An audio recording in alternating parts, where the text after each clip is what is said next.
장은 우리 몸에서 면역 세포가 가장 많이 분포돼 있어 장 건강을 지키는 게 무엇보다 중요한데요. 하지만 최근 식생활이 변하면서 여러 가지 장 질환이 발생하고 있다고 합니다. 오늘 내 몸 보고서에서는 현대인을 위협하는 장 질환에 대해 알아보겠습니다. 한림대학교 강남성심병원 김유진 교수와 함께합니다. 어서 오세요. 네, 사실 뭐 제 가족 중에도 있고요, 친구들 중에도 있고요. 뭐 밥을 먹으면 바로 화장실에 가거나 특히 뭐 매운 음식, 술 같은 거 먹었을 때 화장실 가게 된다 이런 말 하는 분들이 많거든요. 이게 바로 장 질환인가요? 예, 이게 소화기내과를 찾아오시는 분들이 많이 이런 증상으로 찾아오시는데요. 네네. 과민성 장증후군이라고 부릅니다. 이제 과민성 장증후군은 이제 복통이 있고 복부 불편감이 있고 네. 팽만감이 있고 설사, 이제 변비 같은 증상이 있지만 이제 내시경 검사를 해도 이상이 없고 초음파나 복부 CT를 해도 이상이 없는 경우를 말하는 거고요.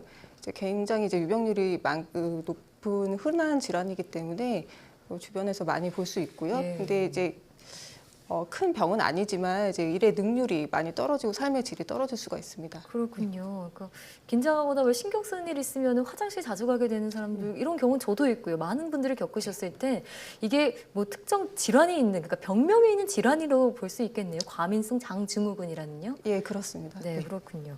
근데 이게 흔한 질환이라고 하셨는데 또 최근에는 증가 추세라고요. 예, 그렇습니다. 이제 건강보험 심사평가원 이제 자료에 의하면 이제 2014년에는 약 146만 명이 발병한 것으로 나타났고요. 2016년에는 157만 명으로 이게 해가 갈수록 계속 증가를 하고 있습니다. 그러네요. 예. 네. 자, 그러니까 뭐 거의 현대인의 고질병이다 이렇게 볼 수 있겠는데요. 네. 근데 말씀하셨다시피 뭐 특정 이상 징후가 없으니까 이건 예. 뭐 어떻게 하면 과민성 장증후군인지 판단하기가 좀 어려울 것 같은데요. 예. 근데 이게 진단 기준이 사실은 따로 있습니다. 이제 로마 기준이라고 하는데요. 이제 증상이 최소 6개월 전에 시작을 했어야 되고요. 네. 지난 3개월 동안에 최소 일주일 동안 평균 한 번 이상은 증상이 있어야 되고요. 네.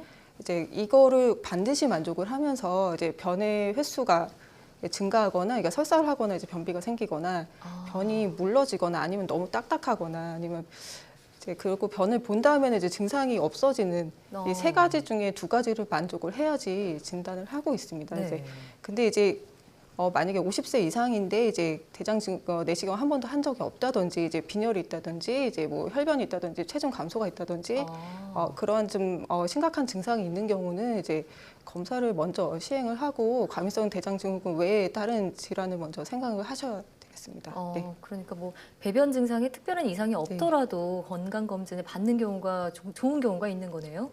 예. 특히 예. 50세 이상은 그렇습니다. 50세 이상일 경우 예, 특히나. 그렇습니다. 네. 네. 자, 물론 또 개개마다 다 발병 원인은 다르겠지만요. 네. 이런 과민성 장증후군 왜 나타나는 건가요? 네. 이전에는 다 신경성으로 생각을 했는데, 최근에는 이제 신경성 외에 다른 원인들이 있을 것으로 이제 한두 가지씩 더 밝혀지고 있거든요. 예. 이제 일단은 이제 제일 흔한 거는 신경성이고, 이제 이렇게 뇌와 장이 사실은 이제 연결이 돼 있습니다. 이제 뇌와 장이 이제 그 상호 작용을 하게 되는데, 이제 스트레스를 받게 되면 이제 장 증상으로 나타나는 거거든요. 네. 이제 그래서 뭐 장 운동이 좀 빨라지기도 하고, 이제 신경 물질 때문에 장 운동이 느려지기도 해서 이제 증상이 나타날 수가 있습니다. 네. 근데 그 외에도 뭐 요즘에는 이제 스트레스가 뇌가 원인이 아니고 장 자체가 원인이다, 이런 게 밝혀지고 있는데, 일단 뭐 대표적인 게 이제 그 장염을 앓고 난 후에 이제 발병하는 경우가 있거든요. 네. 근데 이제 이런 경우는 이제 장염 후 과민성 장증후군이라고 따로 이름을 붙이는데, 이 경우는 이제 미세한 장 점막에 염증을 관찰을 할 수가 있어요. 그래서 다른 염증이 계속되는 건가요? 예, 그렇습니다. 그래서 좀 다른 병태 생리로 생각을 하고 있고, 네. 또 하나는 요즘 뭐 장내 세균총, 요즘에는 사실 장내 세균물이라는 말을 더 쓰고 있는데요. 네. 이제 그게 다양성이 많이 변하는 경우가 있습니다. 그래서 이제 뭐 나쁜 세균총이 조금 더 많이 증가를 해서 가스를 많이 생성한다든지, 이게 병태 생리 중에 하나로 또 설명이 되고 있습니다. 나쁜 세균총 때문일 수 있고요. 예. 예, 쉽게 말하면 그렇습니다. 그렇군요. 네. 또 다른 원인이 있나요? 좀 장 자체의 민감도, 그러니까 사실 가스가 많지가 않은데 네. 가스가 굉장히 많이 찬 것처럼 느끼시는 분들이 있거든요. 이거는 장내 그 점막의 민감도라고 설명을 하고 있습니다. 민감도요? 예, 네. 그렇습니다. 그러니까 민감도가 높은 분들일수록 트러블이라고 해야 되나요? 많이 느낄 수가 있는 거죠. 그렇군요. 그러니까 스트레스뿐만이 아니라 여러 가지 네. 원인이 있는 건데요. 자, 그러면 이런 과민성 장증후군을 예방하는 방법도 따로 있을까요? 일단 증상을 조금 경감시키기 위해서는 이제 식이 조절이 일단은 제일 쉽고 네. 효과적인 방법이라 할 수 있겠는데요. 일단 뭐 인스턴트라든지 그다음에 과식, 자극적인 음식을 좀 피해야 되겠고요. 이제 육류를 드실 때는 이제 채소를 같이 드시는 게 좋겠습니다. 채소와 육류를요? 예, 그렇습니다. 그리고 이제 포드맵 식품이라고 이제 그 장에 잘 흡수가 되지 않는 당 성분을 갖고 있는 음식을 말하는데요. 네. 이제 포드맵은 이제 이당류, 이제 다당류를 말하는 거고, 이제 소장에서 완전히 흡수가 되지 않고 대장에서 이제 쉽게 분해가 돼가지고 가스를 생성하는 그런 음식들이기 때문에 예. 이제 증상을 악화시키는 걸로 알고 있고요. 이제 저포드맵 시기를 권장을 하고 있습니다. 네. 이제 포드맵이 많이 포함된 음식은 이제 생마늘이라든지 콩류, 우유, 그다음에 사과, 수박 같은 것들이 있습니다. 네. 일반적으로 좀 몸에 좋다고 알려진 음식들도 있는데 이런 네, 음식들은 과민성 장증후군 환자분들이 섭취하실 땐 주의를 해야겠네요. 예, 그렇습니다. 네. 자, 이 외에도 또 다양한 장 염증성 질환들이 있을 것 같은데요. 어떤 것들이 있을까요? 그러니까 과민성 장 증후군은 이제 실제적으로 검사를 해보면 이상이 없는 경우이지만 네. 실제로 이제 장 점막 자체가 계속 염증이 있는 상태가 지속되는 병이 있거든요. 일단 이거 염증성 장 질환이라고 지칭하고 있고요. 네.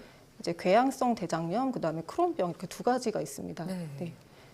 그래서 이렇게 뭐 크론병이나 이제 궤양성 대장염 같은 경우는 이제 좀 심한 경우는 혈변이 나오게 되는데 이제 항문에서 이제 치질에서 나오는 출혈로 오인을 하고 좀 대수롭지 않게 여길 수도 있는데 장에서 나오는 거죠? 예, 그렇습니다. 장 점막에서 나오는 거고요. 네. 먼저 이제 궤양성 대장염을 먼저 설명드리자면 이제 직장을 반드시 침범을 하고 대장에만 염증이 있는 경우이고요. 이제 크론병은 이제 입에서 항문까지 소화기계 다 어디든지 침범을 할 수가 있습니다. 네. 범위가 훨씬 넓으네요. 네, 그렇습니다. 그렇군요.